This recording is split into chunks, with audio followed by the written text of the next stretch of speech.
Welcome back. ఈ మధ్య కాలంలో ఈ హామీల అమలు సందర్భం వచ్చినా లేదంటే బడ్జెట్ ప్రతిపాదనల సందర్భం వచ్చినా కూడా తెలంగాణ బడ్జెట్కు సంబంధించి ముఖ్యంగా తెలంగాణ అప్పులకు సంబంధించి పదే పదే చర్చ, కీలకమైనటువంటి వ్యాఖ్యలు, వాటిపైన రచ్చ మనం చూస్తూనే ఉన్నాం.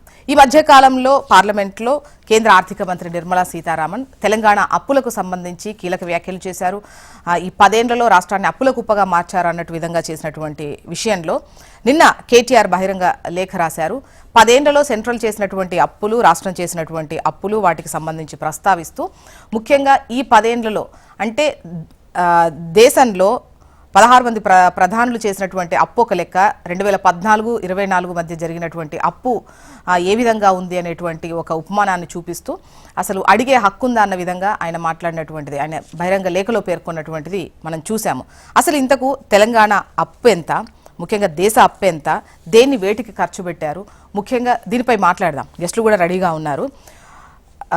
డాక్టర్ మద్ది శ్రీనివాస్ రెడ్డి గారు, కాంగ్రెస్ అధికార ప్రతినిధి, వెంకటరెడ్డి గారు, బీజేపీ అధికార ప్రతినిధి, నాగేంద్ర గౌడ్ గారు, బీఆర్ఎస్ సీనియర్ నాయకులు. నమస్తే అండి, వెల్కమ్ టు ద డిబేట్ ముగ్గురికును. నమస్తే మేడం. Good morning. నమస్తే అండి.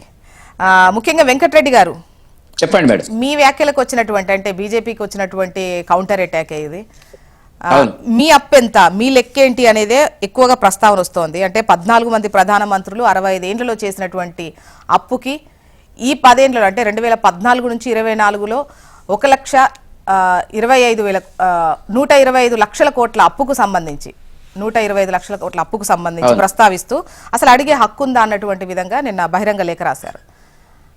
ఏంటి ఇప్పుడు ఒకటే మేడం, లైవ్ లో ఉన్న మిత్రులందరికీ మీతో పాటు నమస్తే. ఇప్పుడు ఈ అప్పులకు సంబంధించినటువంటి చర్చ అనేటువంటిది ముఖ్యంగా టీఆర్ఎస్ అధికారంలోకి వచ్చిన తర్వాత గత 10 సంవత్సరాల నుంచి జరుగుతున్నటువంటి ఒక కోణాన్ని మనం దృష్టిలో పెట్టుకోవాల్సినటువంటి అంశం ఉంది. ఆ 10 సంవత్సరాల పాలన తర్వాత కాంగ్రెస్ అధికారంలోకి వచ్చిన తర్వాత కూడా అదే అప్పుల గురించి చర్చ జరగడం అనేటువంటిది మనం చూస్తున్నటువంటిది. అప్పు అనేటువంటిది ఆదాయం ఉన్నప్పుడే అప్పు అనేటువంటిది చేయడం అనేటువంటిది వ్యక్తికి జీవితంలోనూ సంస్థలకు ప్రభుత్వాలకు ఒకటే పద్ధతి ఉంటుంది. మన ఆ అప్పులను చేసినప్పుడు వాటిని తిరిగి చెల్లించేటది. ప్రభుత్వం తన ఆదాయాలను పెంచుకొని, వనరులను పెంచుకొని, ప్రభుత్వ కార్యకలాపాల ద్వారా వనరులు వచ్చినట్టయితే ఆ ఆదాయాలను అప్పుల వైపు మళ్లించడము, వాటి వడ్డీ వైపు మళ్లించడం అంటే జరుగుతున్నటువంటిది. దురదృష్టవశాత్తు కేసీఆర్ గారి కాలంలో అప్పులు అనేటువంటిది ఇప్పుడు వీళ్ళు చెప్తున్నటువంటి లెక్క, కాంగ్రెస్ ప్రభుత్వం అధికారపూర్వకంగా బట్టి విక్రమార్క గారు చెప్తున్నటువంటిది, అసెంబ్లీ సాక్షిగా చెప్తున్నటువంటిది ఏమిటంటే 7 లక్షల పైన అప్పులు ఉన్నాయి. అప్పులు 2 రకాలు. ఒకటి ప్రభుత్వ అప్పులు, బడ్జెట్ లో ప్రతిపాదించిన అప్పులు కొన్ని అయితే, బడ్జెటే ఇతర అప్పులు కొన్ని కార్పొరేట్ సంస్థల ద్వారా, ఉదాహరణకి కాళేశ్వరం అనుకోండి, లేకపోతే మన శ్రీరామ ప్రాజెక్ట్ అనుకోండి, పాలమూరు రంగారెడ్డి అనుకోండి, లేకపోతే రకరకాల అప్పులు సంస్థలు కేసీఆర్ జమానాలో సుమారుగా నాకు జ్ఞాపకం ఉన్నంత వరకు ఒక 20 నుంచి 25 కార్పొరేట్ సంస్థలను నెలకొల్పి వాటి ద్వారా అప్పులు చేయడం అనేటువంటిది ఒక అలవాటు అయిపోయినటువంటి పరిస్థితి. అప్పులకు సంబంధించి నిబంధనలు ఉంటాయి, రిజర్వ్ బ్యాంక్ నిబంధనలు ఉంటాయి, కేంద్ర ప్రభుత్వ నిబంధనలు ఉంటాయి. FRBM లో 25% కంటే అంటే జీడీపీ, స్టేట్ జీడిపిలో స్థూల ఉత్పత్తిలో దాటకూడదు అనేటువంటి ఒక చర్చ అనేటువంటిది నిబంధనలు అనేటువంటిది ఉన్నమాట వాస్తవం. అప్పుడప్పుడు అందుకే ప్రభుత్వం అనుమతి ఇవ్వడం లేదు. ఇప్పుడు తెలంగాణ ప్రభుత్వానికి ఈ జనవరిలో 10,000 కోట్లు, ఫిబ్రవరిలో 10,000 కోట్లు, మార్చిలో 10,000 కోట్లు అప్పులు తీసుకోవడానికి వాళ్ళు ఇండెంట్ పెడితే దాంట్లో సగం వరకే ఇంతవరకు పర్మిషన్ ఇచ్చినారు. నెక్స్ట్ మార్చిలో వచ్చేటువంటి 10,000 కోట్లకు ఇస్తారా ఇవ్వరా అనేటువంటిది. ఇప్పుడు వెంకటరెడ్డి గారు గత 10 ఏళ్లలో ఇప్పుడు అప్పు తీసుకొని దాన్ని క్రమం తప్పకుండా కట్టినటువంటి, అంటే ఫైనాన్షియల్ డిసిప్లిన్ కరెక్ట్ గా ఉంటేనే అప్పు పుట్టేటువంటి అవకాశం ఉంటుంది. సో అంటే అక్కడ ఎక్కడ అప్పు కట్టలేని పరిస్థితి మాత్రం ఆ 10 ఏళ్లలో కనిపించిందా? అంటే అప్పు తీసుకున్నారు కరెక్టే, అప్పు కట్టలేని పరిస్థితి ఉందా?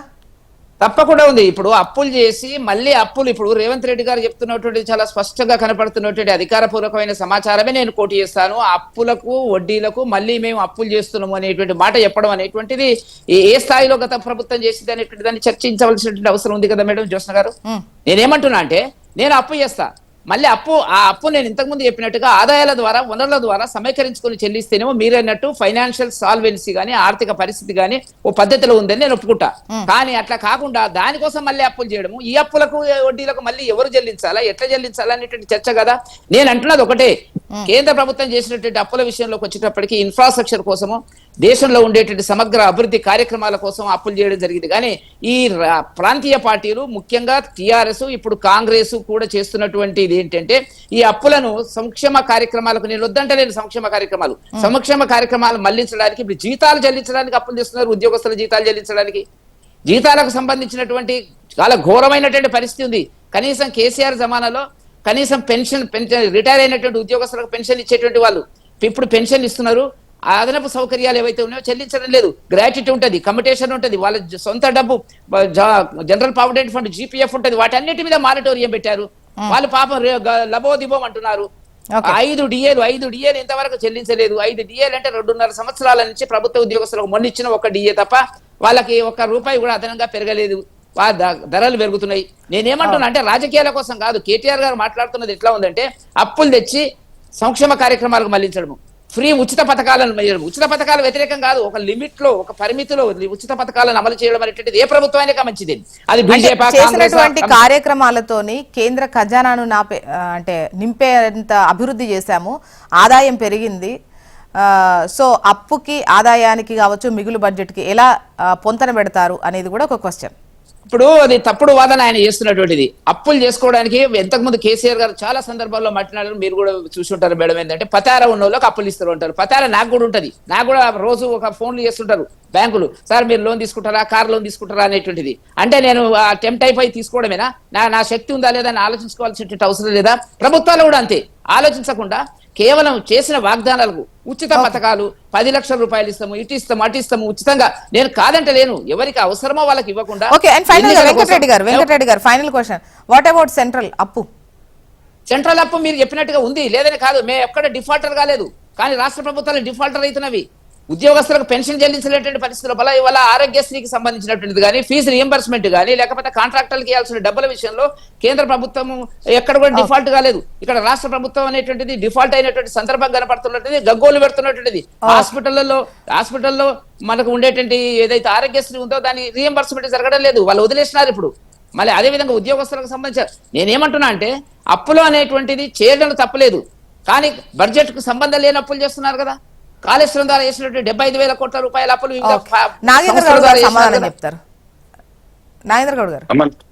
నమస్కారం. నమస్తే అండి. ప్యానల్ ఉన్న మిత్రులకు మీకు నమస్కారం. నమస్తే అండి.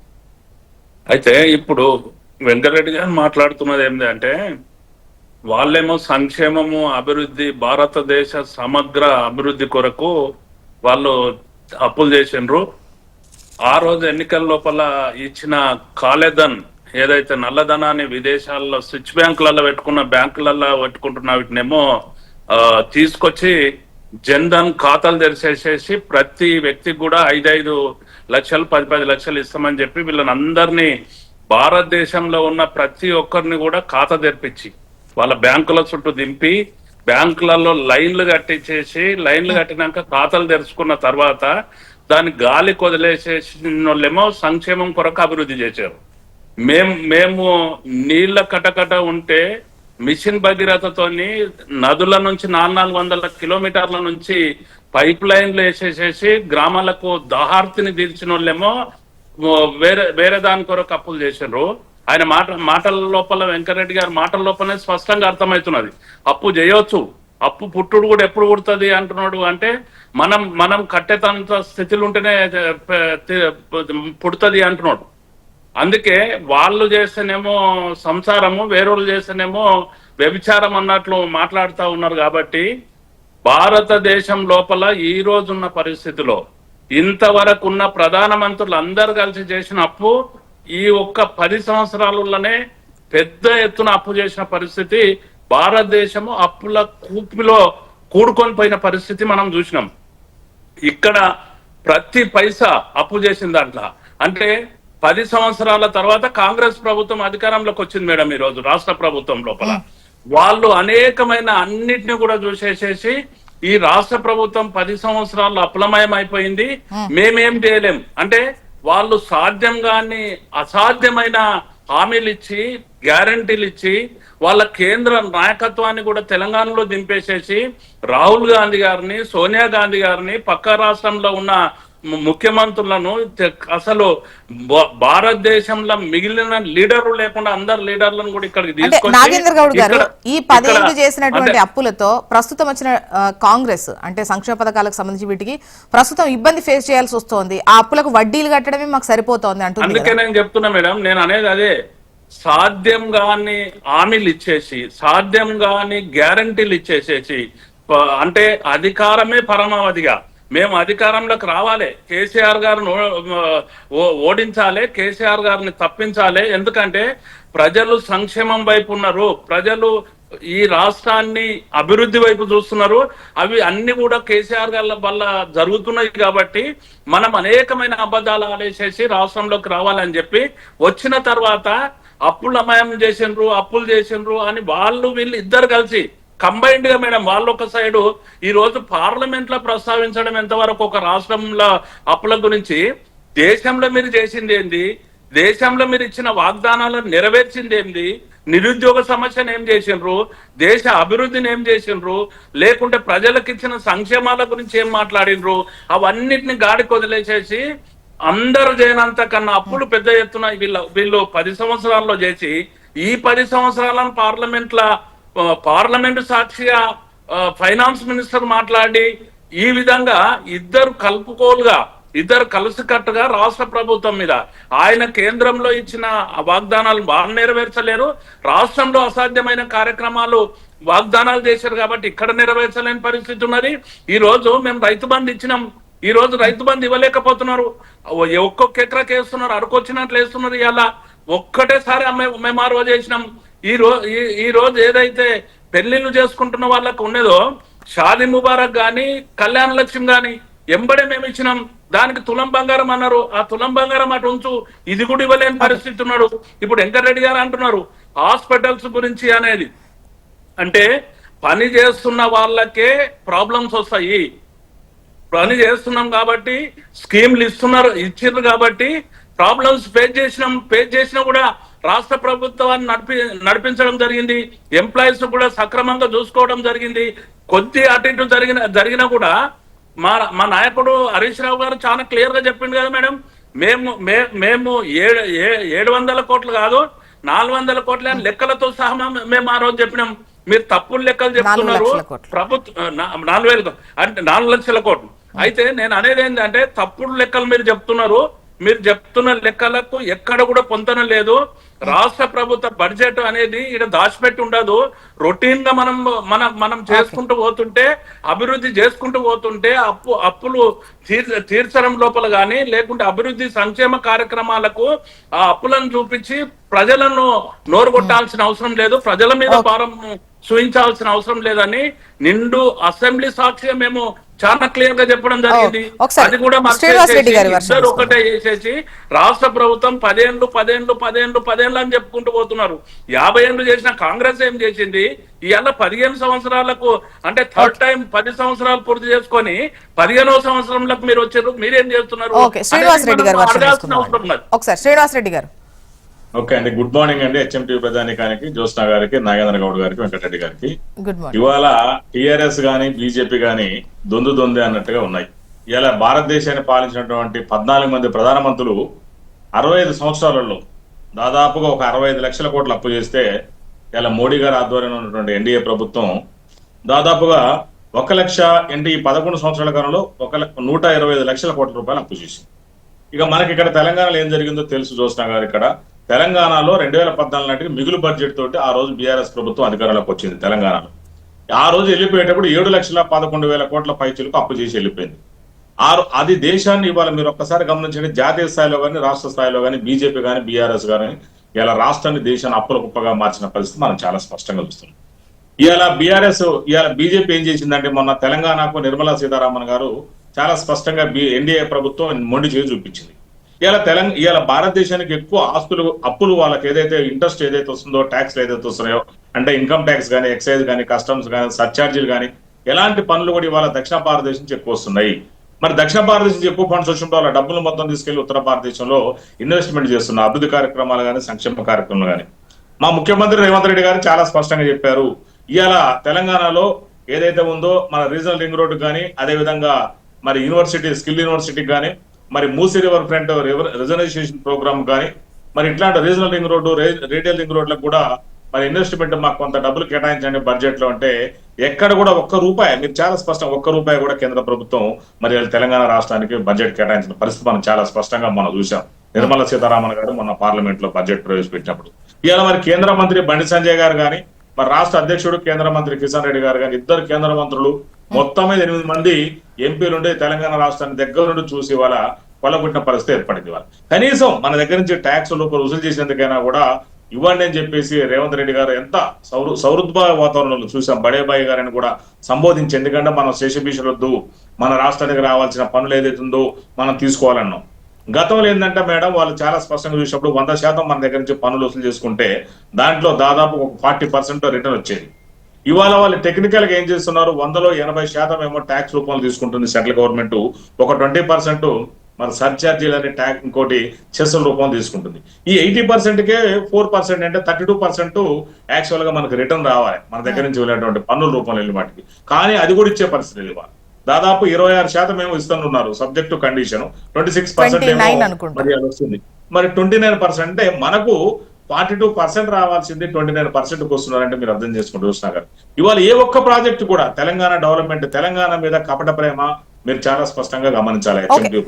దాని గురించి మాట్లాడదాం. మీరు వచ్చిన తర్వాత కూడా అప్పు ఆల్మోస్ట్ 1,00,000 కోట్లు 1,50,000 కోట్లు అయింది, 1,50,000 దాటించారు అని చెప్పేసి అంటున్నారు.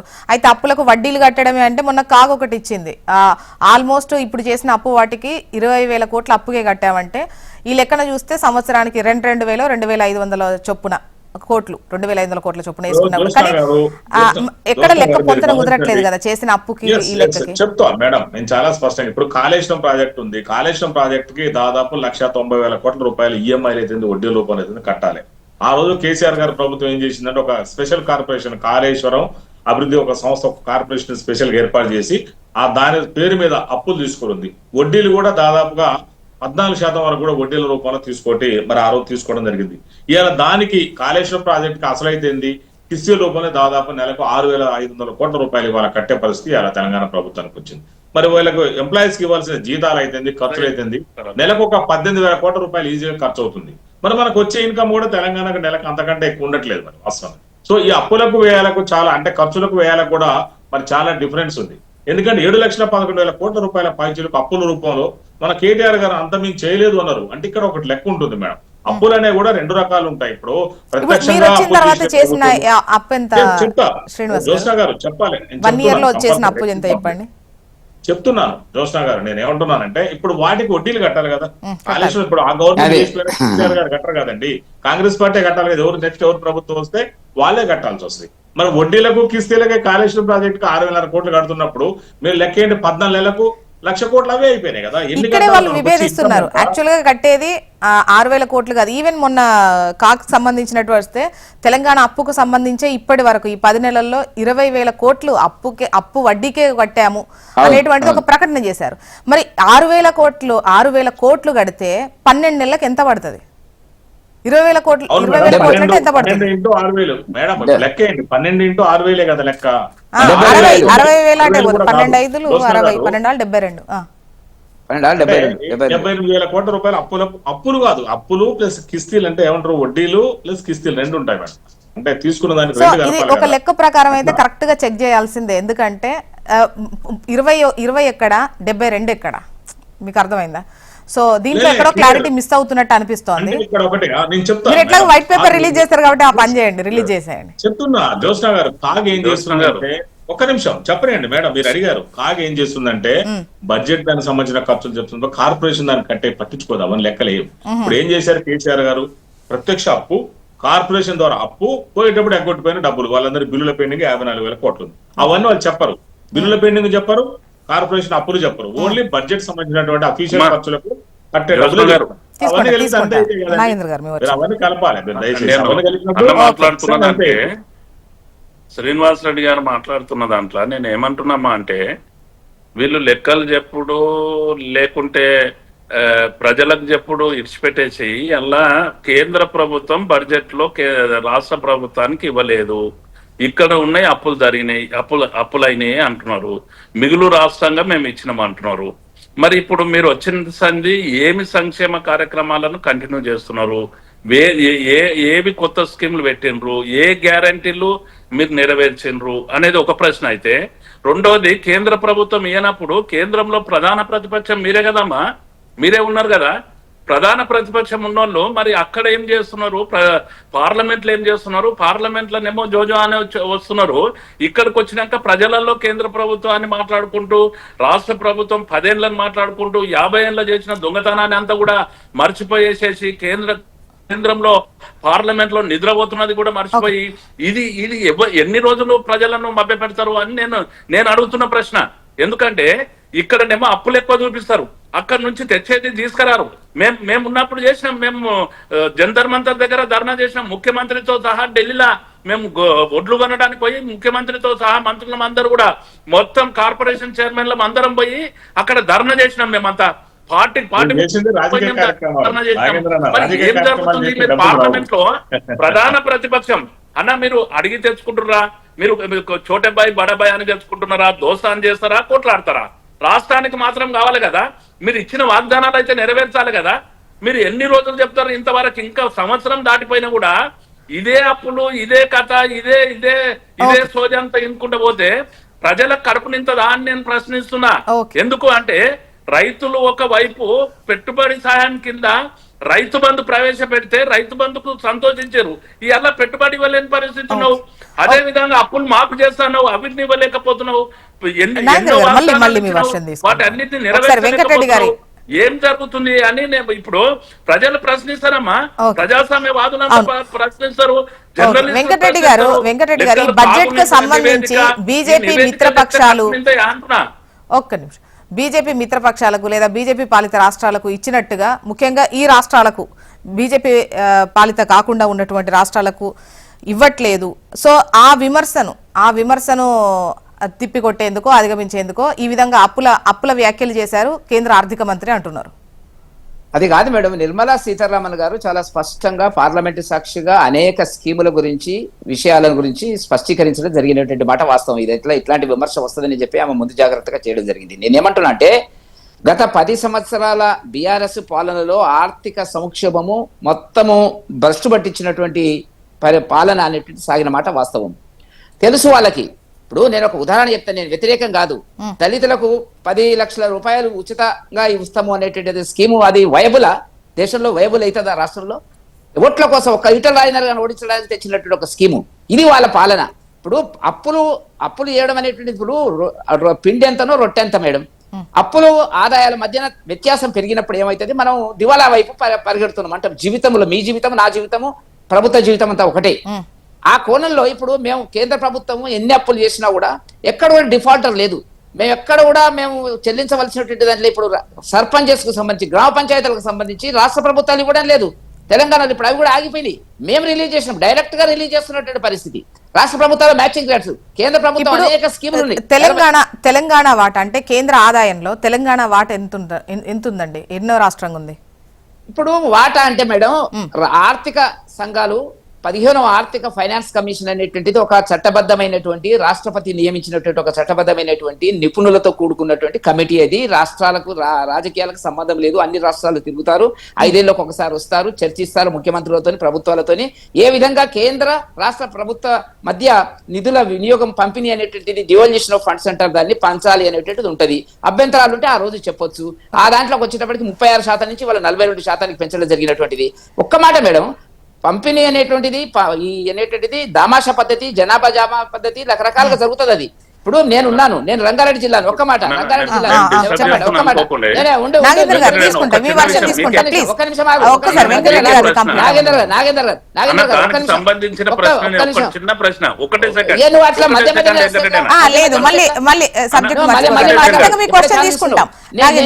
మేడం, నేను రంగారెడ్డి జిల్లా మళ్ళీ మాట్లాడకు నాగేంద్ర భాయ్. ఆంధ్రప్రదేశ్ కు, బీహార్ కు వర్తించదా మీరు చెప్పిన రూల్? చెప్తాను సమాధానం. తెలంగాణకు మాత్రమే నేను చెప్తా. ఇప్పుడు ఇప్పుడు మేడం రంగారెడ్డి జిల్లా వాడిని, తుక్కుగూడ, మహేశ్వరం ప్రాంతం వాడిని, తెలంగాణ వచ్చేటువంటి ఆదాయం లోపల 40%, 35 నుంచి 40% ఒక రంగారెడ్డి జిల్లా నుంచి వస్తుంది. రంగారెడ్డి జిల్లా డబ్బులను తీసుకుపోయి మిగతా జిల్లాలో ఖర్చు పెడితే మేము అభ్యంతరం పెడతామండి? మాకేమి ఇచ్చినారని అడుగుతారండి? ఇదానండి వీళ్ళకి రాజకీయ నీతి ఉండేటువంటిది? చెప్పమనండి. ఇలా ఆయన నాగేందర్ గారు రంగారెడ్డి జిల్లా వాడే కదా. 35 to 40% మొత్తం తెలంగాణ ఆదాయం లోపల రంగారెడ్డి జిల్లా కార్యక్రమాల వల్ల, వ్యవహారాల వల్ల, రియల్ ఎస్టేట్ వల్ల, ఇతరత్ర మన డబ్బులు వస్తాయి. డబ్బులు వస్తే ఎక్కడ పోతుంది? డబ్బంతా ఎవరికి ఖర్చు పెడుతుందండి? అంటే దక్షిణాది నుంచి వచ్చిన డబ్బు అన్ని రాష్ట్రాలకు వెనుకబడిన దేశ సమగ్రత, దేశ అభివృద్ధి, దేశంలో ఉండేటువంటి ప్రజలంతా ఒకటే అనేటువంటి కోణం లోపల భారతీయ జనతా పార్టీ ఉంటుంది. అంతేగాని ఈ ప్రాంతీయ మనం ఏదో చాతాకాక పదవులకు రావడానికి అనేక వాగ్దానాలు, అలువుగానే వాగ్దానాలు చేసి చివరికి వాటి విఫలమైనప్పుడు కేంద్ర ప్రభుత్వం అన్యాయం చేస్తుందని వాళ్ళ రేవంత్ రెడ్డి గారు మాట్లాడుతున్నారు. దక్షిణ ఉత్తర భాగం అనేటువంటి మాట్లాడుతున్నాడు. ఆయనకు ఒక అభిప్రాయానికి వచ్చిండు, ఉత్తర భారతదేశంలో కాంగ్రెస్ గెలిచే పరిస్థితి లేదు, ఒక సీటు రాదు, కనీసం ఇక్కడైనా చూద్దామని. ఇదా అనంటే చేయాల్సిన ఒక జాతీయ పార్టీ సౌత్ వర్సెస్ నార్త్ అనేటువంటి ఆర్గ్యుమెంట్ తేవడం అనేటువంటి దారుణమైనటువంటి అంశము. రెండవది ఏమైనా ఉన్నట్టయితే రాష్ట్ర కేంద్ర ప్రభుత్వాలు వెంకటరెడ్డి గారు సెంట్రల్ ఆదాయం రాష్ట్రాల పన్నుల రూపంలో ఇంకా మిగతా ఇతరత్ర ఉన్నటువంటి కొన్ని పర్సంటేజ్ కొన్ని లెక్కలలో వస్తాయి. ఇప్పుడు పన్నులతో పాటు కొన్ని ఆర్గనైజేషన్స్ ఉన్నాయి, వాటి సెంట్రల్ అండ్ స్టేట్ కాంబినేషన్స్ లో ఉంటాయి. సో ఈ విధంగా వస్తుంది. సో ఈ క్రమంలో వచ్చేటువంటివి కూడా మీరు డిఫాల్ట్ అవ్వట్లేదు అని అంటే ఇక్కడ నుంచే కదా ఆదాయం వచ్చింది. సో ఆ రూపంలో, పన్నుల రూపంలో అయితే పెద్ద ఎత్తునే తీసుకుంటున్నటువంటిది కనిపిస్తోంది. మరోవైపు ఇంతకుముందు శ్రీనివాస్ రెడ్డి గారు అన్నారు సెస్ల రూపంలో, సర్చార్జ్ల రూపంలో అవి రాష్ట్రాలకు వాటా ఇవ్వాల్సినటువంటి అవసరం లేదు. 80%, ఇప్పుడు మీరు 40%గా తీసుకున్నా కూడా ఈ 80%కి సంబంధించినవి మాత్రమే మీరు లెక్క కట్టిస్తారు, మిగతాది ఇవ్వరు. అది కూడా 32%. ఇప్పుడు ఒకటి మేడం చెప్పండి. ఇప్పుడు కేంద్ర రాష్ట్ర ప్రభుత్వాల మధ్య వచ్చేటువంటి వివిధ రకాల పన్నులకు సంబంధించినటువంటి విభజన సూత్రము, విధానపరమైన నిర్ణయం అనేటువంటిది నేను ఇంతకు ముందు చెప్పినట్టుగా ఫైనాన్స్ కమిషన్ ఎక్స్పర్ట్స్ కమిటీ, అది రిజర్వ్ బ్యాంకులో పనిచేసిన వాళ్ళు, ఎకానమిస్టులతో కూడినటువంటి కమిటీ రికమెండ్ చేసిన ప్రాతిపదికనే జరుగుతుంది. ఒకవేళ రాష్ట్ర ప్రభుత్వాలకు అభ్యంతరాలు ఉంటాయి, మీరు చెప్పండి. జిఎస్టీ ఉంది మేడం, జిఎస్టీ నెలకు 2 నెలలకు ఒకసారి మీటింగ్ అవుతుంది, అందరూ ఆర్థిక మంత్రులు పోతారు. పోయిన తర్వాత అక్కడ అభ్యంతరాలు ఉంటే మరి అందరు ముఖ్యమంత్రులు కలిసి ఇది కాదు, ఇది పద్ధతి అని చెప్తే కేంద్ర ప్రభుత్వం ఆమోదిస్తుంది కదా. అది లేకుండా రాజకీయాల కోసం మీరు ఇచ్చినటువంటి వాగ్దానాలను అమలు చేయలేనటువంటి ఒక నిస్సాయ ఆర్థిక సంక్షోభంలోకి ఇక్కడ ఉండేటువంటి గతంలో ఉండేటువంటి బీఆర్ఎస్ గవర్నమెంట్ కానీ ఇప్పుడు ఉన్నటువంటి రేవంత్ ప్రభుత్వం కానీ వచ్చిన తర్వాత ఇప్పుడు ఏం చూపిస్తున్నారు? అరే మేము అమలు చేయడానికి కారణం, చేయకపోవడానికి కారణం కేంద్ర ప్రభుత్వం అని ఒక దుష్ప్రచారం అనేటువంటిది, ఒక మరి బట్టగాల్చి మీరేసేటువంటి పద్ధతి అనేటువంటిది ఉంది. నేనేమంటున్నా అంటే రాష్ట్ర ఇప్పుడు జిఎస్టీ ఉంది. ఒక్క ఎగ్జాంపుల్ మేడం, మీకు జ్ఞాపకం ఉందో లేదో నేను చెప్తాను. ఇప్పుడు ఆయిల్ మీద, పెట్రోల్ మీద, డీజిల్ మీద గతంలో బీజేపీ గవర్నమెంట్, కేంద్ర ప్రభుత్వం 2 దఫాలుగా ఏం చేసిందంటే పన్ను తగ్గించి రాష్ట్ర ప్రభుత్వాలకు సలహా ఇచ్చింది, మీరు కూడా అదే రేట్లు తగ్గించామంటే. అక్కడ జగన్, ఇక్కడ కేసీఆర్, ఇప్పుడు రేవంత్ రెడ్డి. నేను ఇవాళ ఛాలెంజ్ చేస్తా, అది తగ్గిస్తే పెట్రోలు 17 రూపాయల చిల్లర లీటర్కు తగ్గుతుంది. ఇవాళ అది ఎందుకు వేయలేదండి? మీరు కేంద్ర ప్రభుత్వం తగ్గించినప్పుడు తగ్గించారు, మేము వెంకటరెడ్డి గారు ఇక్కడ అర్థం కాదు ఒకటే, ఈ చర్చ వచ్చిన ప్రతిసారి కూడా ముఖ్యంగా సెంట్రల్ రకరకాల ఛార్జీలు వేసింది, సర్చార్జీలు, సెస్లు వేసింది, తగ్గించుకుంది. బట్ ఇక్కడ ₹1 కూడా పెంచినప్పుడు తగ్గించడం ఎందుకు అని వీళ్ళ వాదన. బీజేపీ పాలిత రాష్ట్రాలు తగ్గించాయి అని అంటే అది రాజకీయంగా మిగతా రాష్ట్రాలను పెట్టేది అనేది వాళ్ళ ఇది. మేడము జిఎస్టీ ఒక వస్తువు మీద 7.5% కేంద్ర ప్రభుత్వానికి పోతే 7.5% అదే రేషియోలో రాష్ట్ర ప్రభుత్వానికి వస్తుంది. జిఎస్టీ డబ్బులన్నీ రాష్ట్ర ప్రభుత్వాలే తీసుకోవడం లేదు కదా, కేంద్ర ప్రభుత్వాన్ని తీసుకోవడం లేదు కదా. అదే మీ బిల్లు చూడండి, మీరు షాపింగ్కి వెళ్ళినప్పుడు బిల్లు చూడండి, ఆ బిల్లులో సెంట్రల్ ట్యాక్స్, స్టేట్ ట్యాక్స్ 2 ఉంటాయి, సమానంగా ఉంటాయి. ఇప్పుడు నేను చెప్పేది ఏంటంటే వీళ్ళు ఇచ్చినటువంటి వాగ్దానాలు ఇప్పుడు జరుగుతున్నది ఏంది? అమలు చేయలేనటువంటి వాగ్దానాలు ఇచ్చిండ్రు, అమలు చేసేటువంటి పరిస్థితి లేదు, జీతాలు ఇచ్చే పరిస్థితి లేదు, పెన్షన్ ఇచ్చే పరిస్థితి లేదు. అప్పులు 2 రకాల అప్పులు మేడం. పెట్టుబడి కోసం అప్పులు చేస్తే ఒక పద్ధతి ఉంటుంది, దాని మీద ఆదాయాలు వస్తాయి. దైనందిక కార్యక్రమాలకు, రెవెన్యూ కోసం ఖర్చులు, జీతాల కోసం, ఇతర ఖర్చు, రోజు జరిగేటువంటి ప్రభుత్వ ఖర్చుల కోసం అప్పులు చేస్తే చాలా ప్రమాదకరం అనేటువంటిది. ఇప్పుడు మీ ఇంట్లో మీరు ఇల్లు కట్టుకోవడానికి మేడం, ఇప్పుడు కిషన్ వెంకటరెడ్డి గారు కంటిన్యూషన్ చెప్పారు, నేను మాట్లాడుతుంటే మరి మధ్యలోకి వచ్చి నాగేంద్ర గారు దూరారు. మీరు కూడా అడ్మిట్ చేస్తారు. నేనైతే మాట్లాడగలుగుతా, నేను లాయర్ని, ప్రాక్టీస్ అటు చేస్తే నేనేం మాట్లాడలేను, ఎందుకంటే నేను అంతకంటే ఎక్కువ మాట్లాడగలుగుతా, యాక్టివ్గా ఉంటా, యువకుని నేను. ఇప్పుడు నేను ఎందుకంటే మీరు దయచేసి ఎవరు మాట్లాడుకో, నేను ఏ రోజు కూడా ఇన్ని సంవత్సరాల డిబేట్ లో కానీ ఇన్ని టీవీలో ఏ రోజు కూడా ఒకళ్ళ మధ్యలో ఎప్పుడు అడ్డు మాట్లాడలేదు. దయచేసి ఎవరు మాట్లాడు వాళ్ళు అటు ఆర్గ్యుమెంట్ చేసుకుందంటే బయట మాట్లాడుకుందాం, ఇలాగ రావద్దు. టీవీలో ప్రజానికం చూస్తున్నారు. ఇప్పుడు ఎవరు వాళ్ళ ఒక మాట ఉన్న మాట అంటే ఉలికి పడద్దు దయచేసి. ఇప్పుడు మన భావావేశాలు కాదు, పబ్లిక్ ఏంటంటే చూస్తున్నారు కాబట్టి ప్రజలకు మీ పార్టీ తరపున మీరు చెప్పండి. ఇవాళ బీజేపీ వారు చెప్పే మాటలు ఎట్లున్నాయంటే వాళ్ళు, మనం చూడండి మేడం, రైల్వే బడ్జెట్ కావచ్చు, కేంద్ర బడ్జెట్ లో కూడా ఎక్కడన్నా తెలంగాణకు న్యాయం జరిగిందా? మనం చాలా స్పష్టంగా గమనించాము. తెలంగాణకు ఎక్కడ కూడా రైల్వే బడ్జెట్లో కానీ మరి ఎక్కడ ఏ విధంగా చూసుకున్నా కూడా మనకు చాలా స్పష్టంగా అన్యాయం జరిగింది. ఇలా ఈ జిఎస్టీ సిఎస్టీ చెప్తున్నారు వెంకటరెడ్డి గారు. జిఎస్టీ సిఎస్టీ గురించి కాదు మేము అడిగింది. మాకు రావాల్సిన వాటా మీరు 100% పన్నులలో మాకు 40% మన తెలంగాణకు రావాలి. దాన్ని మీరు 80% ఏమో పన్ను రూపం తీసుకొని, ఒక 20% సర్ఛార్జీలు లేకపోతే చెస్సు రూపం తీసుకొని, మరి 80%కి 32% రావాల్సింది మీరు ఇలా 29% చేస్తున్నారు. అది ఎవరు కూడా కిషన్ రెడ్డి గారు కానీ బండి సంజయ్ గారు కానీ అడిగే పరిస్థితులు లేరు ఇవాళ. మరి ఇవాళ మనం చాలా స్పష్టంగా చూసాం, వీళ్ళు 120 లక్షల కోట్ల రూపాయలు ఇవాళ 11 సంవత్సరాల్లో మోడీ గారు అప్పులు చేసి కూర్చున్నారు. ఇవాళ మనం చూసాం, ఇవాళ కార్పొరేట్ శక్తులకు అండదండగా ఆదానీల కోసం, అంబానీల కోసం మరి ఇలా బీజేపీ ప్రభుత్వం ఏర్పడినట్టుంది. లక్షల కోట్ల రూపాయలు ఇవాళ పెద్ద పెద్ద వ్యక్తులకి ఇలా మాఫీ చేసింది మనకు తెలియదా?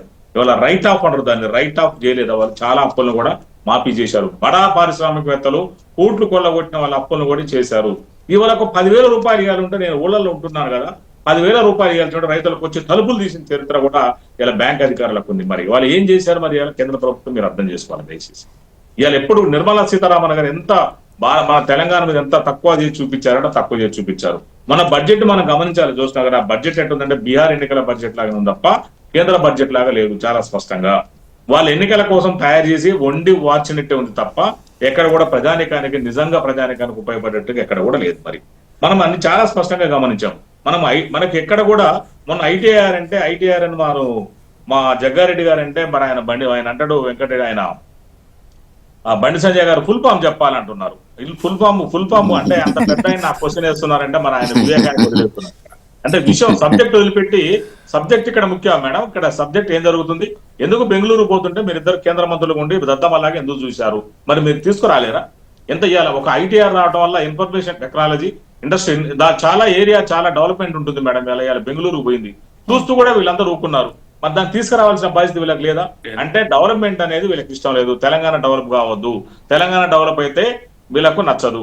ఎందుకంటే మేము వచ్చినాక డెవలప్ చేయాలి. ఇప్పుడు ఏంటంటే ఇక్కడ ఉన్న వాళ్ళు ఎవరు పాలించడం కాదు, ఇక్కడ కాంగ్రెస్ పార్టీ పాలించొద్దు.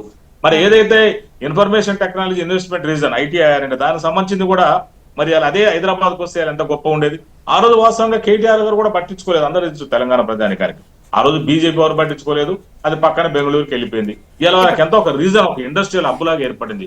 కొన్ని వేల మంది శ్రీనివాస్ గారు, ముఖ్యంగా రాష్ట్రానికి సంబంధించినటువంటి ఆదాయం తగ్గడం వల్ల ఈ అప్పులతోని ఇవి కట్టడానికి అట్లా ఇబ్బంది పడుతున్నారా? మీరు వచ్చిన తర్వాత ఆదాయం తగ్గింది అన్నటువంటిది పలు విమర్శలు కూడా మీరు ఫేస్ చేస్తున్నారు. ఆదాయం తగ్గిన మాట యథార్థము. అంటే అప్పులు ఇప్పుడు ఇందాక నాగేంద్రన్ ఏమన్నారంటే 7,11,000 కోట్ల రూపాయల అప్పులను కూడా 3 భాగాలుగా చేసి మీ గతంలో చెప్పాను ఇప్పుడే నేను. ఈ అప్పులకి ఏంటంటే కిస్తీలు కానీ అసలు కానీ కట్టాలి. ప్రభుత్వ ఎంప్లాయీలకు, తెలంగాణ ఎంప్లాయీస్ కి నెలకు 6,500 కోట్ల రూపాయలు వాళ్ళకు ఎంప్లాయీస్ కి శాలరీ రూపంలో కట్టాల్సి వస్తుంది. ఖర్చులకు ఒక 6,500 కోట్ల రూపాయలు అంటే వచ్చింది సరిపోవట్లేదు. మరి ఇవన్నీ అప్పులు ఎట్లంటే గతంలో చేసిన అప్పుల్ని చెల్లించడానికి, కిస్తీలకు వడ్డీలు కట్టడానికి కూడా మళ్ళీ అప్పులు చేయాల్సి వస్తుంది. ఎందుకంటే మనం ఏదో డబ్బులు హైదరాబాద్ లో ప్రింటింగ్ ఉందని చెప్పేసి మనం ప్రింటింగ్ చేసుకునేది కాదు కదండి. ఒక లెక్క ప్రకారం, ఒక నిబంధనల ప్రకారం, ఆర్బీఐ నామ్స్ ప్రకారం ఉంటుంది ప్రతి కూడా. మరి ఇట్లాంటి పరిస్థితులు చేయాలి. బడ్జెట్ కూడా ఇక్కడ ఆదాయం తగ్గడం గురించి అసలు ఎందుకు మీరు టార్గెట్ రీచ్ అవ్వలేకపోతున్నారు? మీరు పెట్టుకున్నటువంటి ఆదాయం తగ్గాలంటే మేడం గతంలో ఏం జరిగిందంటే, ఇప్పుడు భూములు ఉన్నాయి, భూముల యొక్క రిజిస్ట్రేషన్ వాల్యూ పెంచాలి. యాక్చువల్ గా పోయిన సంవత్సరం ఆగస్టులోనే పెంచాల్సి ఉంది, కానీ పెంచలేదు కొన్ని అనివార్య కారణం వల్ల. ఆ ధరని ఏంటంటే తప్పులు తరకాగా ఉంది. ఆ ధరని సరి చేసిన తర్వాత భూభారతి చట్టం తీసుకొచ్చాము. భూభారతి చట్టం తీసుకొచ్చిన తర్వాత దానికి కొన్ని రూల్స్ తయారు చేయాలి. అంటే చట్టం ఖచ్చితంగా అమలు చేయాలంటే రూల్స్ ఉంటాయి. ఒక అడ్వకేట్ కాబట్టి రూల్స్ ఫ్రేమ్ చేయాలి. ఆ రూల్స్ ఫ్రేమ్ చేయాలంటే కూడా చాలా అంటే అంత ఈజీగా ఏదో మనం కూర్చొని రాసుకునేది కదా. చట్టాలన్నీ సమగ్రంగా కాంప్రహెన్సివ్ గా అధ్యయనం చేయాలి. అధ్యయనం చేసిన తర్వాత రూల్స్ రాయాలి. గతంలో కేసీఆర్ గారు ధరణి చట్టం తీసుకొచ్చారు, దానికి రూల్స్ లో ఏం లేవు. అంటే రూల్స్ ఇంప్లిమెంటింగ్ ఏజెన్సీ లాగా ఎలా అమలు చేయాలో తెలియజేస్తుంది. మరి వాళ్ళ దీనికి భూభారతికి తయారు చేయాలంటే కూడా టైం పడుతుంది. ఇలా తప్పులు తడకాకుండా అవన్నీ మనం రేట్లు పెంచుతాము. వాళ్ళ భూముల యొక్క రాజశేఖర రెడ్డి గారు మహనీయుడు ఆ రోజు భూముల విలువ పెంచడం వల్ల రైతులకు ఒక బెనిఫిట్ ఉంటుంది. అంటే రైతులకనే కాదు అందరూ కూడా భూమి ఉన్న వాళ్ళకి ఏంటంటే, నేను ఒక లాయర్ని కాబట్టి సూర్యాపేట నేషనల్ హైవే కేసులు కూడా చేస్తున్నాను అక్కడ. సో మనకి గవర్నమెంట్ ఏదైనా ఉపయోగానికి ఏమైనా భూములు సేకరించినప్పుడు వాళ్ళు ఏంటంటే మేడం రిజిస్ట్రేషన్ వాల్యూలో 3 ఇస్తారు. బయట మార్కెట్ లో ఎంత ఉన్నదో వాళ్ళకి సంబంధం లేదు. సో అది కూడా 2013లో మన R&R యాక్ట్ కూడా ఆ రోజు సోనియా గాంధీ గారు తీసుకొచ్చింది. అంతకుముందు అది కూడా దిక్కులేదు వాస్తవం. అంటే పదే ఈ అప్పుల ప్రస్తావన వచ్చిన క్రమంలో రాష్ట్ర అప్పుల గురించి మాట్లాడుతున్నప్పుడు ఈ 10 ఏళ్లదే ఎక్కువగా ఫోకస్డ్ గా ఉన్న సిచ్యువేషన్. అయితే ఈ 10 ఏళ్లలో 2014కి ముందు రాష్ట్ర ఆదాయం ఎంత ఉంది, తర్వాత 24కి ఆదాయం ఏ విధంగా ఉంది, ఇట్లా కంపేర్ చేస్తే ఏంటి రాష్ట్ర ఆదాయం పెరిగిందా లేదా? రాష్ట్ర ఆదాయం తగ్గుతుంది జ్యోత్స్న గారు, అందరికీ తెలిసిన విషయం. ఎందుకంటే ఇప్పుడు ఎక్సైజ్ ఆ రోజు కేసీఆర్ గారు ఏంటంటే ఎక్సైజ్ కొన్నిటి మీద రేట్లు పెంచడం జరిగింది. మొన్న కూడా ఎక్సైజ్ లో కొన్ని రేట్లు పెంచడం కూడా జరిగింది. ఎందుకంటే 5 సంవత్సరాలకు కానీ 2 సంవత్సరాలకు కానీ యాక్చువల్ కూడా బహిరంగం కూడా అన్ని రేట్లు పెరుగుతాయి. దాని ప్రకారం మొన్న ఎక్సైజ్ లో కూడా బీర్లకు సంబంధించిన కూడా రేట్లు పెంచడం జరిగింది కొన్నిటికి, ఆ మద్యానికి సంబంధించింది. అదే విధంగా భూముల విలువ, ఇందాక అదే చెప్తున్నాను, మీరు కంటిన్యూషన్ చేయట్లేదు. ఆ భూముల విలువ కూడా యాక్చువల్ గా చాలా పెరిగింది. అది ఆన్ రికార్డ్ లో మనం చూసుకున్నట్టయితే అసలు దానికి బహిరంగ మార్కెట్ కానీ రిజిస్ట్రేషన్ అసలు పోలికలే ఉండవు. అక్కడ ఎకరం ₹1 కోటి ఉంటుంది, బయట మాత్రం 100 కోట్లు ఉంటుంది. ఇప్పుడు మా ఖమ్మం ఏరియాలో కూడా చూశాను నేను, 10 కోట్లు ఉంటుంది, రికార్డులో 10 లక్షలే ఉంటుంది. మరి ఏం సంబంధం అసలు దీనికి? సో అట్లాంటి ఏంటంటే మరీ అంత తక్కువ ఉంటే ఏమవుతుంది, ఒకసారి భూమి ఓనర్లకు కూడా ప్రాబ్లం అవుతుంది. దీని గురించి కాదు, మామూలుగా రాష్ట్ర ఆదాయమే ఓవరాల్ గా 10 ఏళ్లలో రాష్ట్ర ఆదాయం మేము పెంచాము, అభివృద్ధి చేశామని వాళ్ళు చెప్పుకుంటున్నటువంటి క్రమంలో అసలు 14కి 24కి కంపేర్ చేస్తే ఏంటి పెరిగిందా? అంటే ఇదే అంటారు కదా, ఇంతకుముందు వెంకటరెడ్డి గారు చెప్పినట్టు పరపతి పెంచుకోవాల్సినటువంటి అవసరం ఉంటుంది, సో పెరిగింది అనేది ఒకటి. మీరేమంటారు? అసలు ఏం పెరిగింది మేడం? బీజేపీ 11 సంవత్సరాల కాలంలో 120 లక్షల కోట్లు అప్పు చేసింది. గతంలో ఉన్నటువంటి 14 మంది ప్రధానమంత్రులు 56 ఏళ్ళ చేసిన అప్పు ఏమో జస్ట్ చేసింది. అంటే ఎంత 56 కోట్లు, వాళ్ళ 56 కోట్లు అప్పు చేస్తే 65 ఏళ్లలో వీళ్ళు 120 లక్షల కోట్లు చేశారు. ఏం డెవలప్మెంట్ అయింది వాళ్ళకి? ఎక్కడ తెలంగాణకి ఏమైనా చేశారో చెప్పమనండి. వెంకరెడ్డి గారిని చెప్పమనండి మేడం. తెలంగాణకి ఒక ల్యాండ్ మార్క్, ఒక గుర్తుండేదిగా ఒక్కడైనా చేశారు తెలంగాణకు? ఇలా రేవంత్ రెడ్డి గారు డబ్బులు ఇవ్వట్లేదు కదా వాళ్ళు, ఏమి ₹1 కూడా ఇవ్వలేదు కదా. రేడియల్ లింక్ రోడ్లకు కావచ్చు, మెట్రో రైలు రాష్ట్రం గురించి అడిగాను. తీసుకుంటా వెంకటరెడ్డి గారు, మళ్ళీ ఫైనల్ మీ వర్షన్ తీసుకుంటా, ఎందుకంటే మళ్ళీ మనకు సమయం అయిపోయింది. ఒక్క నిమిషం జ్యోత్స్న గారు, రాష్ట్రం అంటే కేంద్రం నుంచి మనకు డబ్బులు రావాలా వద్దా మేడం? మనకు దాని గురించి కాదు, ఆదాయం ఇప్పుడు కేంద్ర ఖజానాను నింపే స్థాయికి ఎదిగాము అని చెప్పేసి అక్కడ కేటీఆర్ అంటున్నారు. మేడం ఆదాయం ఏమవుతుందంటే తగ్గుతుంది. ఆదాయం ఏంటంటే గతంలో వచ్చిన ఆదాయం ఎస్పెషల్లీ చెప్తున్నాను కదా madam, especially land registration value పెంచవలసిన అవసరం ఉంది. అదేంటంటే భూభార చట్టానికి ఖచ్చితంగా అంటే రూల్స్ తయారు చేయాలి. రూల్స్ తయారు చేసిన తర్వాత అది కూడా సాధ్యపడుతుంది. పోయిన సంవత్సరం ఆగస్టు నుంచి కూడా ఇప్పటి వరకు కూడా అవి అమలు కావట్లేదు. రిజిస్ట్రేషన్ కూడా తగ్గినవి. అవన్నీ కూడా కొన్ని ప్రాక్టికల్ డిఫికల్ట్స్ ఉన్నాయి కాబట్టి రావాల్సినంత ఆదాయం రావట్లే. అప్పులు కేసీఆర్ గారు చేసినటువంటి అప్పులను కూడా కడటానికి, అప్పులు వడ్డీలు కట్టడానికి మరి చాలా డబ్బులు అయిపోతున్నాయి. ఎంప్లాయీస్ కి ఇవ్వడానికి డబ్బులు అయిపోతున్నాయి. ఇట్లాంటి పరిస్థితులు ఉన్నాయి కాబట్టి ఆదాయాన్ని పెంచుకోవాల్సిన వర్షం తీసుకుంటే ఒకసారి నాగేంద్ర గారు. అమ్మ ఇప్పుడు పదే ఇప్పుడు ఇద్దరు మాటలలో కూడా స్పష్టంగా వస్తున్నది ఏంది అంటే, నేను అదే అందుకే మీరే ఒక మాట చెప్పారు కాబట్టి దాని మీద నేను ఊకున్నా. నేనేమంటున్నా అంటే వీళ్ళు అప్పులు ఆదాయం తగ్గిన మాట వాస్తవమని శ్రీనివాసరెడ్డి గారు చెప్తున్నారు. ఆదాయం అనేది పెంచుకోవాల్సిన అవసరం ఉన్నది. పెంచుకోవాలంటే ఏమంటున్నాడు అంటే ఒక రిజిస్ట్రేషన్ ఛార్జీలు ప్రజల మీద భారం మోపాలి అంటున్నాడు. ఒక దిక్కు రియల్ ఎస్టేట్ పెద్ద ఎత్తున దెబ్బతిన్న పరిస్థితి ఉన్నది. అమ్మన్ నేను ఒక గుడ్డిగా అడుగుతున్నా, మామూలు వ్యక్తి ఒక ఓటర్ ప్రశ్నించినట్లు నేను ఒక సందేహం నాకేంటంటే, కేసీఆర్ గారు ఆ రోజు ఉన్న రోజు కూడా పరిపాలన చేసినప్పుడు కూడా వీళ్ళు చూపుతున్నప్పుడు అప్పటప్పులే కదా చెప్తున్నది. ఇప్పుడు తక్కువ చెప్పినా ఎక్కువ చెప్పినా వీళ్ళు అవే అప్పులు చెప్తున్నారు. మరి లాస్ట్ వరకు కూడా మేము రైతు బంధు ఇవ్వడానికి ఇస్తుంటే కూడా వీళ్ళు ఎలక్షన్ కమిషన్ లో కంప్లైంట్ చేశారు, అది కూడా ఆపేశారు. అప్పుడు మళ్ళీ ఆ తర్వాత దాన్ని అన్న ఎంబడే ఇస్తారేమో అంటే దాన్ని కూడా ఇవ్వలేరు. అయితే అప్పుడు అన్ని సంక్షేమాలు అన్ని జరిగినాయి. అప్పటి జరిగిన దాంట్లో ఇంకా కోతలు పెట్టిండ్రు, తగ్గిచ్చేసిండ్రు, ఇంకా ఇవ్వలేని పరిస్థితి ఉన్నది. కానీ ఇప్పుడు కొత్తగా వీళ్ళు ఇచ్చింది ఏం లేదు, చేసింది ఏం లేదు. మరి అప్పుడు ఎట్లా సరిపోయినాయి, ఇప్పుడు ఎట్లా సరిపోతలేవమ్మా? మరి ఇది ఎవరైనా మామూలు వ్యక్తి అయినా ప్రశ్నిస్తారు కదా. మరి వీళ్ళు ఎందుకు ఆదాయం తగ్గించుకుంటున్నారు, ఎందుకు సక్రమంగా పరిపాలన జరుగుతలేదు? ఒకటి. రెండవది నేను ఏమంటున్నా మేడం అంటే, ఈరోజు రాష్ట్రంలో రాష్ట్ర ప్రభుత్వం ఉన్నది వీళ్ళ చేతిలో. అదే విధంగా పార్లమెంటు సభ్యులను 8 మందిని వీళ్ళకి ఇచ్చారు, 8 మందిని వాళ్ళకి ఇచ్చారు. ఇక్కడ ప్రతిపక్షంగా 8 మందితోని శాసనసభ్యులతోని బీజేపీ పార్టీ ఉన్నది. అక్కడ ప్రధాన ప్రతిపక్షంగా కాంగ్రెస్ పార్టీ ఉన్నది. ప్రధాన ప్రతిపక్షంగా ఉన్న కాంగ్రెస్ పార్టీ, ఇక్కడ రూల్ చేస్తున్న కాంగ్రెస్ పార్టీ మీరు ఇచ్చిన వాగ్దానాలకు కానీ మీరు ఇచ్చిన గ్యారంటీలకు కానీ దాన్ని ఊసే ఎత్తకుండా అక్కడ పార్లమెంట్ లో ఏం చేస్తున్నారు అని నేను ప్రశ్నిస్తున్నా. ఒకటి. రెండవది ఏంటంటే భారతదేశం లోపల పరిపాలన చేస్తున్న నరేంద్ర మోడీ గారి బీజేపీ పార్టీ మన దగ్గర 8 సీట్లతోని 8 సీట్లు పార్లమెంటు సీట్లు, 8 సీట్లు అసెంబ్లీలో సీట్లు ఉన్నాయి. మరి వీళ్ళు ప్రధానంగా వాళ్ళు పరిపాలన చేస్తున్న వాళ్ళ నాయకుడే తెలంగాణ మీద విషయం కక్కినప్పుడు తెలంగాణ అన్న మరి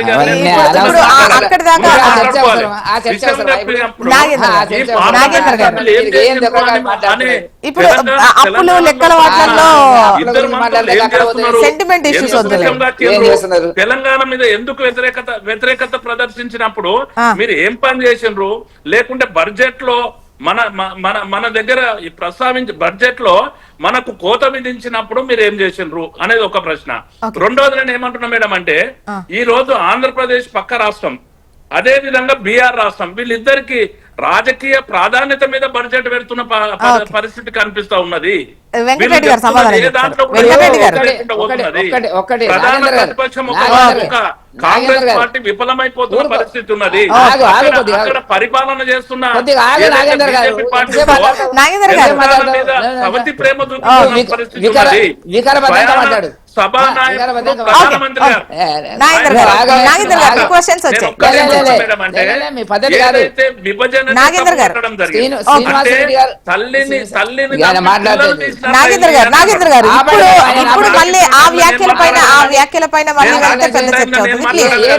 వాళ్ళకి ఇచ్చిన టైంలో నేను ఎంటర్ కాలేదు.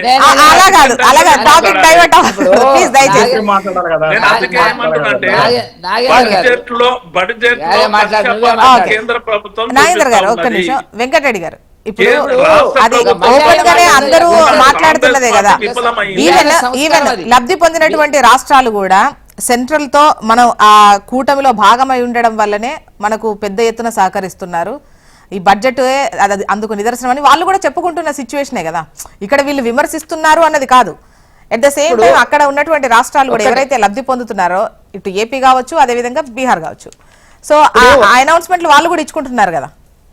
ఒక్కటి మేడం చెప్పాలా, నేను చెప్పాలి మీరు. ఇప్పుడు ఎంతసేపు ఏంటంటే ఆంధ్రప్రదేశ్ బీహార్ కు ప్రత్యేకంగా నిధులు ఇచ్చినారు అనేటువంటి ఒక అర్థం లేనటువంటి మాట మాట్లాడుతున్నారు వీళ్ళంతా కూడా, వీళ్ళకి చేత కాక. నెంబర్ 1. నెంబర్ 2 ఏంటంటే పోలవరం ప్రాజెక్టుకు సంబంధించి కాంగ్రెస్ ఇచ్చినటువంటి విభజన చట్టంలోనే ఏర్పాటైంది, దాన్ని కంప్లీట్ కాలేదు, 11 సంవత్సరాలు అయింది. దానికి ప్రత్యేకంగా నిధులు ఇస్తే ఇచ్చి ఉండొచ్చు, అది అప్పుల రూపంలోనే ఇవ్వడం జరిగినటువంటి మాట వాస్తవం. బీహార్ వెనుకబడిన ప్రాంతం, దానికి కొంత ప్రత్యేకత ఇవ్వచ్చు. ఇప్పుడు నేను గతంలో UPA 1 UPA 2లో ఉంది, DMK ఉంది వాళ్ళతో, అక్కడ లాలూ ప్రసాద్ యాదవ్ గారు ఉన్నారు. ఎన్ని ప్రాజెక్టులు, ఎన్ని ఇన్ఫ్రాస్ట్రక్చర్, తమిళనాడు చూడండి మేడం, ఎన్ని నేషనల్ హైవేస్ వచ్చినాయి, అక్కడ కూడా అట్లాగే వచ్చినాయి. రైల్వేలు మొత్తం రైల్వే మంత్రిగా ఉండి మన మన్మోహన్ సింగ్ గారి ప్రభుత్వం లోపల లాలూ ప్రసాద్ యాదవ్ అనేక ప్రాజెక్టులను, రైల్వే ప్రాజెక్టులను తీసుకుపోవడం జరిగింది. ఇవాళ శ్రీనివాసరెడ్డి గారు అంటున్నారు ఏం చేసిన రైల్వేలని. మొన్ననే వైష్ణవ్ గారు కేంద్ర మంత్రి గారు స్పష్టంగా చెప్పడం జరిగింది, ఈ సంవత్సరం 5,300 కోట్ల ప్రాజెక్టు తెలంగాణలో రైల్వే ప్రాజెక్టులు నడుస్తున్నాయి. మొత్తం 35,000 కోట్ల టార్గెట్ మాకు ఉన్నటువంటిది. ఇవాళ 40 రైల్వే స్టేషన్లను మేము ఆధునీకరణ చేసినాము. చెర్రపల్లి చూడండి ఎంత బ్రహ్మాండంగా ఉంది, సికింద్రాబాద్ చూడండి ఎంత చేయబోతున్నాం అనేటువంటిది. కాంగ్రెస్ 50 ఏళ్ల పాలన లోపల 2,300 కిలోమీటర్ల రైల్వే లైన్లు తెలంగాణను కవర్ చేస్తూ ఉన్నటువంటి దాన్ని మేము ఇలా 10 సంవత్సరాల లోపల 2,520 కిలోమీటర్లు చేసినాము, ఇంకా చేయబోతున్నాము. కొత్త లైన్లు వచ్చినవి. మెదక్కు ఇందిరాగాంధీ గెలిచినటువంటి మెదక్కు వాళ్ళు కనీసం రైలు కూడా ఇవ్వలేదు, మేము ఇచ్చినాము. కాబట్టి వాళ్ళ 2 సౌత్ త్రిపులార్ ఉంది మేడం, త్రిపులార్ సౌత్ నార్త్ ఉంది. మొదలేమో నార్త్ కేంద్ర ప్రభుత్వానికి అప్పచెప్పినారు, ఇప్పుడు చేతగాక సౌత్ ను కూడా రేవంత్ రెడ్డి గారు మీరే ఏంటి అంటున్నారు. అది ప్రాజెక్ట్ కాదనండి, రావడం లేదండి. రామగుండంలో 10,000 కోట్ల రూపాయలు మూతపడినటువంటి యూరియా ఫ్యాక్టరీ మేము ప్రారంభించడం జరిగినట్టు. ఫైనల్ గా చెప్పండి, ఈ స్టేట్ అప్పు సెంట్రల్ అప్పు మిమ్మల్ని అనే హక్కు మాకుందా, మమ్మల్ని అనే హక్కు మీకుందా అన్నట్టుగా మాట్లాడుతున్నారు. కేవలం రాజకీయ విమర్శలకేనా? ఎవరి లెక్క ఏంటి అసలు? సెంట్రల్ అప్ అనేటువంటి చేసినటువంటిది మోదీ గారు, నిర్మలా సీతారామన్ వాళ్ళ ఇంట్లో ఖర్చు పెడుతున్నారా? మొత్తం దేశానికి ఖర్చు పెట్టలేదు. దేశం అనేటువంటి భావన వీళ్ళకి ఇంతవరకు రాలేదు. ప్రాంతీయ సీట్ల కోసం, ఓట్ల కోసం, పదవుల కోసం ఇవాళ దేశాన్ని విభజించేటువంటి పద్ధతిలో వల్ల ఇవాళ అక్కడ బీఆర్ఎస్ పార్టీ, ఇక్కడ మరొక పెద్ద పార్టీ, అది కూడా మా ప్రాంతీయ పార్టీ కింద కన్వర్ట్ అయింది ఇప్పుడు దేశంలో. కాంగ్రెస్ పార్టీ 3 రాష్ట్రాలకు పరిమితం అయిన తర్వాత ఇది యుద్ధం ప్రకటిస్తున్నారు. ఏ అర్థం లేనటువంటి యుద్ధం అది. ఏం మాట్లాడుతున్నారు వాళ్ళు? మాట్లాడేదానికి అర్థం లేకుండా మాట్లాడుతున్నటువంటిది. ఇవాళ రేవంత్ రెడ్డి గారు మాట్లాడేదానికి ఇంతవరకు డిపాజిట్ వచ్చేదేమో కాంగ్రెస్ కు, ఆ డిపాజిట్ కూడా రాదు ఉత్తర భారతదేశంలో. కాబట్టి మీ సమస్యలు ఏమైనా ఉన్నట్టు చెప్పండి, మీ సమస్యలు ఉన్నవి ఒక్కనాడైనా ప్రకటించడం కాదు. మీరు ఇలాంటి అడ్వర్టైజ్మెంట్ ఇస్తున్నారు కదా, పేజీ కోట్ల రూపాయలు అడ్వర్టైజ్మెంట్ ఇస్తున్నారు కదా, కేంద్ర ప్రభుత్వం నుంచి బాకీ ఉన్నటువంటి ఇది దాని కింద ఇంత బాకీ ఉందని చెప్పండి. మీరు చెప్పరు, చాలాలు కప్తారు, అన్ని చేస్తారు, బయటకు వచ్చి ఏం చేస్తారంటే ఏం చేయలేనటువంటి అంటే ఒక్కటి మేడం, నేను ఒక్కటే మాట వెంకటరెడ్డి గారు రావాల్సిన అడగకుండా ఉంటారా? ఎన్నోసార్లు సెంట్రల్ మినిస్టర్ అడుగుతున్నారు, చేస్తున్నారు, రిలీజ్ చేస్తున్నారు. మరి ఎందుకు వాదం, ఎందుకు విమర్శలు, ఎందుకు? కేంద్ర ప్రభుత్వం ఇప్పుడు గజ్వేల్ గత ప్రభుత్వం ఏం చేసింది? టీఆర్ఎస్ గవర్నమెంట్ డబ్బులన్నీ తీసుకుపోయి గజ్వేలు, సిరిసిల్ల, సిద్దిపేట అభివృద్ధి చేసినారు. 125 అసెంబ్లీ నియోజకవర్గాల్లో ఆ 3 స్థానాలకు ఇచ్చినటువంటి డబ్బులో సగం కూడా ఇవ్వలేదు కదా. అంటే అట్లా అంటామా మనం? ఏదో ప్రాంతం డెవలప్ అవుతున్నటువంటి పరిస్థితి. కాబట్టి ఈ అలవి గాని అమలు గాని వీలు గాని ఊహాచరితమైనటువంటి సంక్షేమ కార్యక్రమాలు మాకు చేత కదా. మా దగ్గర తెల్ల కాగితం పెన్ను లేదా మాకు భారతీయ జనతా పార్టీ దగ్గర రాయడానికి? మేము ఇయ్యలే. ఎట్లా మీరు మన అసెంబ్లీ ఎన్నికల్లో చూస్తారు, మా మేనిఫెస్టో పద్ధతిలో ఉంది. ఏంటంటే తెలంగాణ ఖజానాన్ని ఇప్పుడు ఏదైతే కేంద్రం ఖజానా నింపే తెలంగాణకు మాకు రావాల్సిన వాటా మాకు ఏమంటున్నాము? ఇప్పుడు వెంకటరెడ్డి గారు ఏదో చెప్పుకొస్తున్నాం. మేము ఏమంటున్నాం అంటే ఆ రోజు కూడా తెలంగాణ ఏర్పడినప్పుడు కూడా 7 మండలాలను తీసుకెళ్లి ఆంధ్రాలో కలిపారు. లోయర్ సీలేరు ప్రాజెక్ట్ కూడా కలిపారు. అక్కడ విభజన హామీలను విస్మరించారు. విభజన హామీల ప్రకారం మాకు రావాల్సిన వరకు కూడా ఒక్కడు కూడా రాలేదు.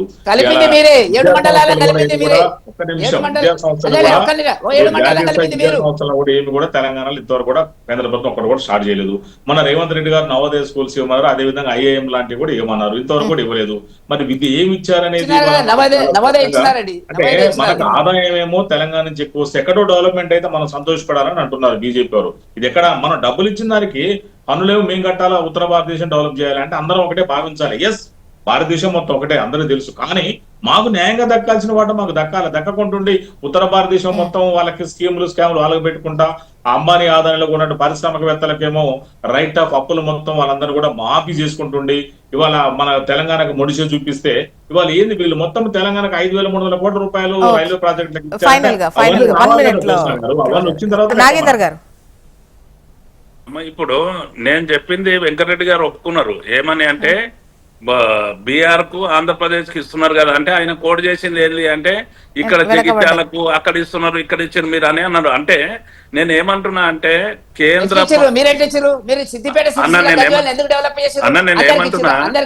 నేనేమంటున్నా అంటే రాజకీయ ప్రాధాన్యతనే ముఖ్యము అని చెప్పి ప్రభుత్వం నడుస్తున్నది, కేంద్ర ప్రభుత్వం నిలబడ్డది, కేంద్ర ప్రభుత్వం నడిపిస్తున్నది. ఆంధ్రప్రదేశ్, బీఆర్ ఇది ఎవరికి చెప్పినా తెలుసు. మీకు తెలియదు వెంకరెడ్డి అన్న, మీకు కూడా చాలా స్పష్టంగా తెలుసు. టీవీలో ఏదో మాట్లాడితే అయిపోతుంది. నేను అంటున్నది ఏంటంటే మీరే చెప్పకనే చెప్పిండ్రు. నేను అందుకే వెనకబడ్డ ఆ లెక్కలో ఇచ్చారు అని చెప్పేసి గారి మాటలు కానీ లేకుంటే కేంద్ర విధానం కానీ దాని మీద కాంగ్రెస్ పార్టీకి స్పష్టత రావాల్సిన అవసరం ఉన్నది. వాళ్ళు ప్రజలలో చెప్పడం కాదు, ప్రభుత్వం లోపల అక్కడ ప్రధాన ప్రతిపక్షంగా ఉండి బడ్జెట్ చదువుతున్నప్పుడు ఏం చేసిండ్రు అని ప్రశ్నిస్తా ఉన్నా. మీరు మాట్లాడాలి కదా, మీరు మాట్లాడాలి కదా, ఈ రాష్ట్రాన్ని తీసుకురావాలి కదా, ఈ రాష్ట్రానికి ఇచ్చిన వాగ్దానాన్ని నెరవేర్చాలి కదా. ఎందుకంటే 50 ఏళ్ళు 60 ఏళ్ళు పరిపాలన చేసి మొత్తం ఈ దేశాన్ని దివాలా తెప్పించింది కాంగ్రెస్ పార్టీ కదా, రాష్ట్రాన్ని దివాలా తెప్పించింది కాంగ్రెస్ పార్టీ కదా. దాన్ని విడిచిపెట్టి ఈ 10 సంవత్సరాలను మాట్లాడుకుంటూ పొద్దు గడపాలని చూస్తున్నారు తప్పిస్తే వాళ్ళు ప్రాధాన్యత 2 రాష్ట్రాలు. మన రాష్ట్రం పరిస్థితి ఏంటి అనేది కాంగ్రెస్ వాళ్ళని ఇప్పుడు వెంకటరెడ్డి అన్న గానీ నాగేంద్ర అన్న గానీ వాళ్ళ పార్టీ లైన్ లో మాట్లాడుతున్నారు తప్ప ఇవాళ వాళ్ళ వల్ల దేశానికి కానీ బీజేపీ వాళ్ళు రాష్ట్రానికి కానీ తెలంగాణకు ఒరిగిందేం లేదు. తెలంగాణను అప్పుల కుప్పగా మార్చారు. తెలంగాణ నుంచి పన్నుల రూపంలో, చెస్సుల రూపంలో, సర్చార్జ్ రూపంలో ఏదైతే సెంట్రల్ గవర్నమెంట్ పిండి వసూలు చేసిందో దాంట్లో మనకు న్యాయంగా దక్కాల్సిన 32% వాటాను కూడా ఇవ్వకుండా ఇవాళ 29 వాటా ఇవ్వడానికి కూడా మేనమేషాలు లెక్క పెడుతుంది. తెలంగాణను బడ్జెట్ లో మనం ఏదైతే ఏదేమైనా ఎంత ఎక్కువ చేసినా ఎంత కట్టినా ఫైనాన్షియల్ డిసిప్లిన్ ఉందా లేదా ఇవన్నీ ఒక లెక్క.